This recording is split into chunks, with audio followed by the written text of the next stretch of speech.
Saan? Niluluto na. Sikiyam sana. Ba't may luluto na? Niluluto na.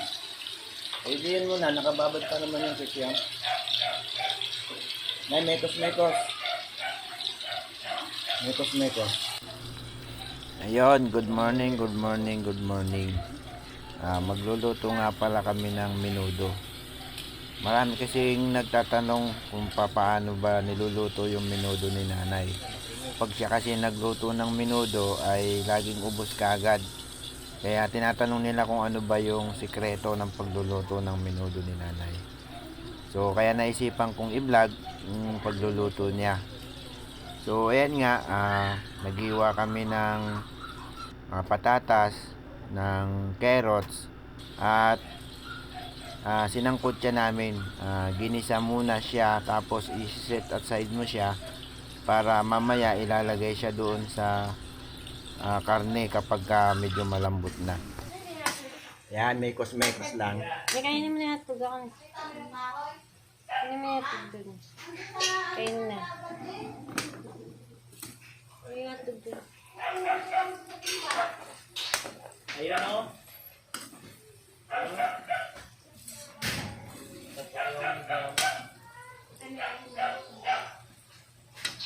Kanina pa eh.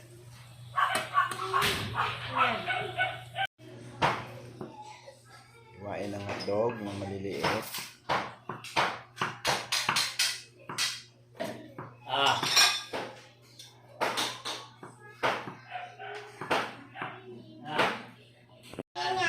Maingay. Sinong maingay?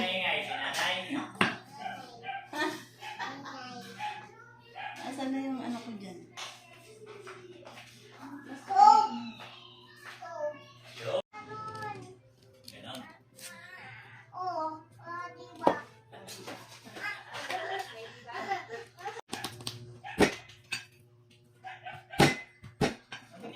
Pinitpit ang bawang.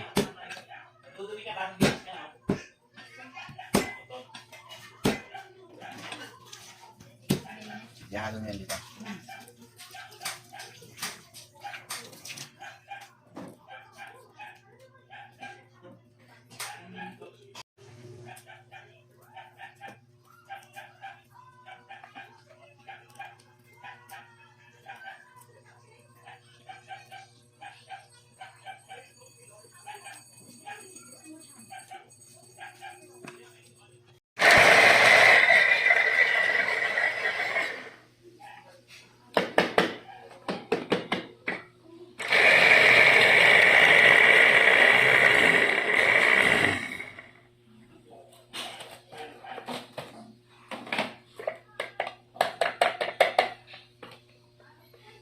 Tingin.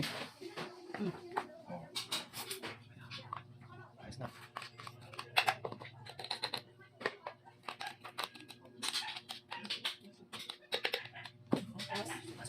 Patay ng baboy. Iwa agad. Tapos hiniwa ng maliliit yung hotdog, medyo pa-slice yung hiwa niya. At pagkatapos ay ginisa na siya para medyo luto na din siya. Mamaya ilalagay po yan pagka malapit nang maluto yung menudo, para luto na siya kasama ng mga patatas tsaka ng carrots na ginisa kanina.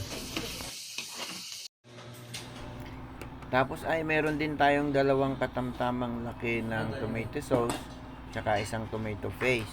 Meron din tayong dalawang reno na nandiyan dyan.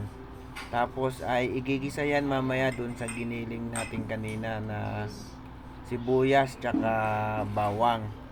Tapos merong keso, yun kung nakita nyo nilagay ni nanay, may kasama siyang keso. Yan ay igigisa mamaya, tapos yan ay imimekos-mekos at tignan natin kung paano yan niluto ni nanay. Tapos kung makikita nyo, meron din yung kasamang raisin, yung pinato yung ubas, kumbaga. Yan ay, yun, bahala na kayo kung gaano karami ilalagay ninyo. Ako kami, nung mga bata kami, pag may nagluluto ng ganyan, yan ang tinitira namin, kinakain namin yung pinato yung ubas. Kaya bago lutuin, ubos na yung ubas.